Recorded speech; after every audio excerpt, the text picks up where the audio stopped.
అండగా ఉండాలని, అదేవిధంగా రాబోయే రోజుల్లో నేను కూడా గాయపడినటువంటి తెలుగుదేశం పార్టీ అల్లరి మోకలు చేసినటువంటి దాడుల్లో ఇబ్బంది పడినటువంటి ప్రతి కుటుంబానికి దగ్గరికి నేను వస్తాను, వాళ్ళకి అండగా ఉంటానని చెప్పి జగన్మోహన్ రెడ్డి గారు చెప్పారు.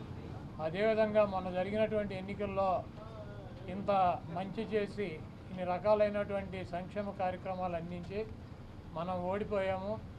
ఇది ఒక మిరాకిల్గా ఉంది.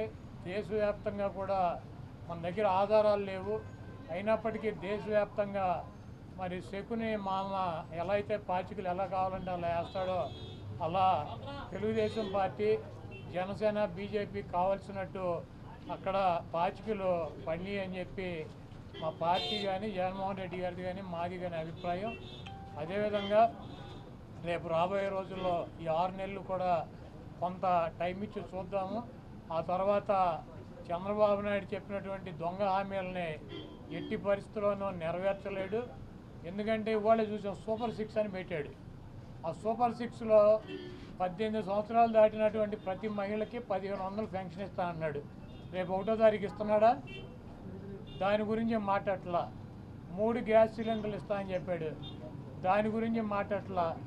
బస్సుల గురించి మాట్లాడట్లా.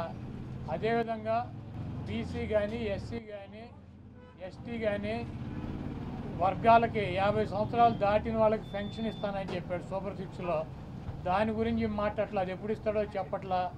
అదేవిధంగా ఇంకోటి 20 లక్షల మందికి నిరుద్యోగులకి ఉద్యోగాలు ఇప్పిస్తాను, ఉద్యోగాలు కనుక ఇప్పించలేకపోతే ఈ లోపు 3000 రూపాయలు నిరుద్యోగ వృత్తి కూడా ఇస్తానని చెప్పి సూపర్ 6లో పెట్టాడు. మొన్న తెలంగాణలో హరీష్ రావు గారు మాట్లాడుతూ చెబుతున్నాడు, చంద్రబాబు నాయుడు గారు చెప్పిన వాగ్దానాన్ని ఏమీ చెప్పాడు.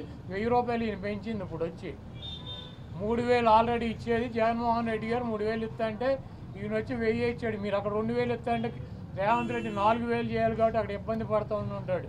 ఇంకా ఈయన సూపర్ 6 అని చెప్పి ప్రతి మహిళకి 1500 రూపాయలు ఇస్తాడు 18 సంవత్సరాలు దాటిన వాళ్ళకి. మరి ఆ వాగ్దానం ఎప్పుడు చేస్తాడు? రేపు 1వ తారీఖు ఇవ్వరా?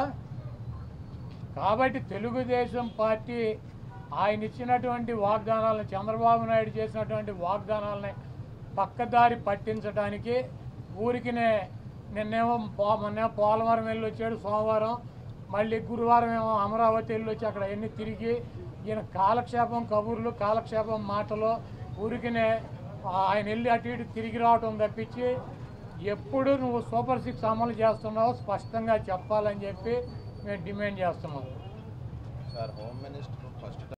దేశం ఎవరిని టార్గెట్ చేసుకున్నప్పుడు నేను పోయినంత మాత్రాన నన్ను టార్గెట్ చేస్తే వైఎస్ఆర్ కాంగ్రెస్ పార్టీ ఏం ఆగదు. జగన్మోహన్ రెడ్డి గారు ఇంటికి కూడా వీళ్ళు ఏం పీకలేరు. నన్ను కాదు జగన్మోహన్ రెడ్డి గారినే టార్గెట్ చేస్తారు. ఇక్కడ మీరున్న సెక్యూరిటీ అంతా తీసేసి, గన్మెన్లు తీసేసి, ఇంకా 15 రోజులు ఎలక్షన్ జరగలేదు, కమిటీ సిఫార్సులు రాలేదు, ఇక్కడ మొత్తం అంతా కూడా సెక్యూరిటీ తీసేశారు కదా. తీసేసి ఎల్లో మీడియా కెమెరాలు పట్టుకొచ్చి జగన్మోహన్ రెడ్డి గారి ఇంట్లోకి ఎట్టేళ్ళాలి, గోడ దూకి ఎట్టేళ్ళాలి, ఇవన్నీ కూడా వాళ్ళే చూపిస్తున్నారు. కాబట్టి ఇక్కడ టార్గెట్ ఎవడు దొరికితే ఆ టార్గెట్, ఇటువంటి వాటికి భయపడే ప్రసక్తి లేదు. ఎవడెవడికి టార్గెట్, ఎవడెవడి చేతులు ఏం రాసి ఉందో అవన్నీ పైన ఉన్నటువంటి భగవంతుడు నిర్ణయిస్తాడు. ఎవరి టార్గెట్లు ఎవరికి ఏమవుతుందో చూద్దాం రాబోయే రోజుల్లో. అదేవిధంగా ఋషికొండలో కట్టినటువంటి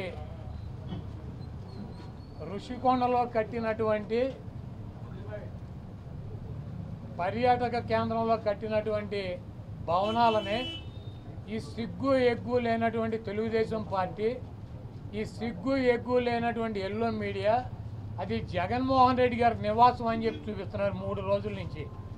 వెళ్ళి జగన్మోహన్ రెడ్డి గారు అక్కడ నివాసం ఉన్నాడా?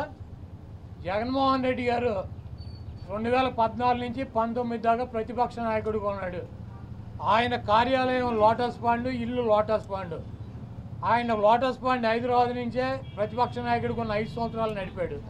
ముఖ్యమంత్రి అయిన తర్వాత 5 సంవత్సరాలు ఈ తాడేపల్లిలో ఉన్నటువంటి ఇల్లు, క్యాంప్ ఆఫీస్ ఇక్కడి నుంచే నడిపాడు ఆయన కార్యాలయాన్ని కానీ ఇంటిని కానీ. జగన్మోహన్ రెడ్డి గారి రక్తంలో లేదు.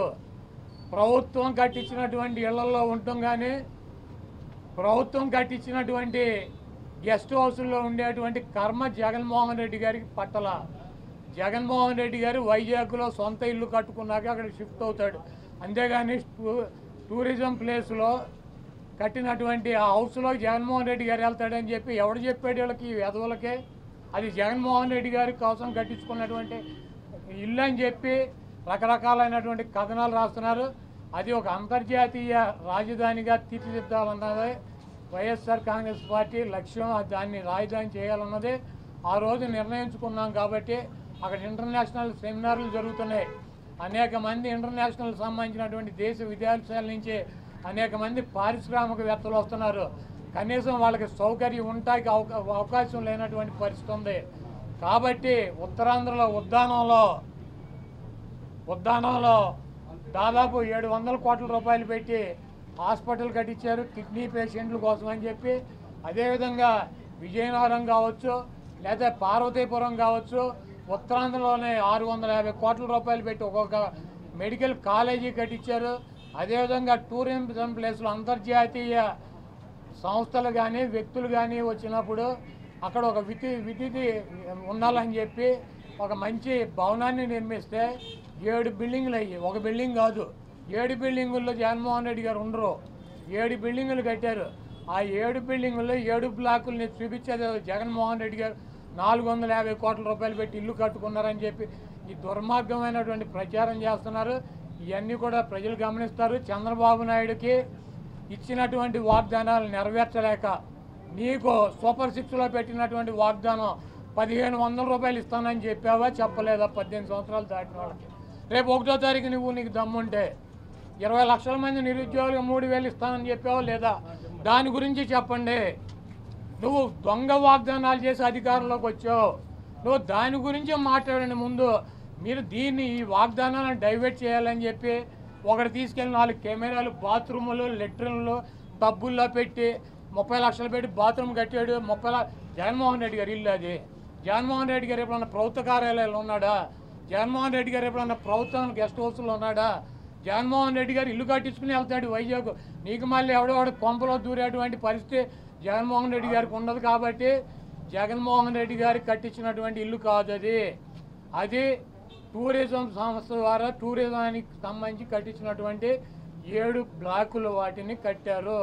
వాటికి 400 కోట్ల రూపాయలు ఖర్చు పెట్టి అంతర్జాతీయ సెమినార్లు పెట్టినప్పుడు రాష్ట్రపతితో ప్రధానమంత్రి ఈ రాష్ట్రానికి రాజధాని కాబట్టి అది విఐపీలు వచ్చినప్పుడు అక్కడ వసతి గృహాలు ఉండాలని చెప్పి వాటిని అంతర్జాతీయ స్థాయిలో నిర్మించారు తప్పించి అది కోడేశ్వర ప్రసాద్ గారు అసెంబ్లీలో ఉండాల్సినటువంటి ఫర్నిచర్ని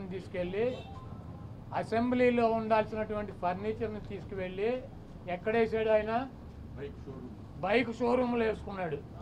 అసెంబ్లీలో ఉండాల్సినటువంటి ఫర్నిచర్ బైక్ షోరూమ్లో వేసుకుంటే వాడిని దొంగ అంటారు.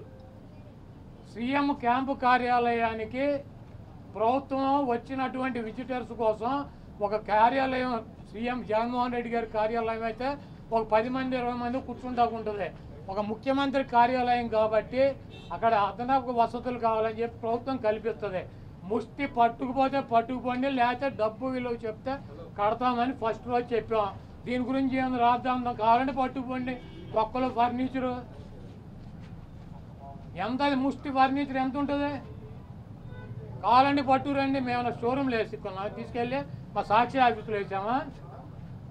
కాదు, మాకు క్యాంప్ ఆఫీసులో పెట్టినటువంటి ఫర్నిచర్ని తీసుకెళ్ళి సాక్షి ఆఫీసులో వేసుకున్నావా? దొంగ అంటే అసెంబ్లీలో ఉండాల్సినటువంటి ఫర్నిచర్ని తీసుకుని బైక్ షోరూమ్ నీ సొంత షోరూమ్లు వేసుకుంటే వాడిని దొంగ అంటారు. అంతేగాని క్యాంప్ ఆఫీసులో ఇచ్చినటువంటి ఫర్నిచర్ క్యాంప్ ఆఫీసులో ఉంటే దానికి కావాలంటే డబ్బు కడతాం, లేదంటే ఫర్నిచర్ తీసుకుపోమని చెప్పాం. దానికి దొంగ ఇవన్నీ పనికిరాని మాటలు.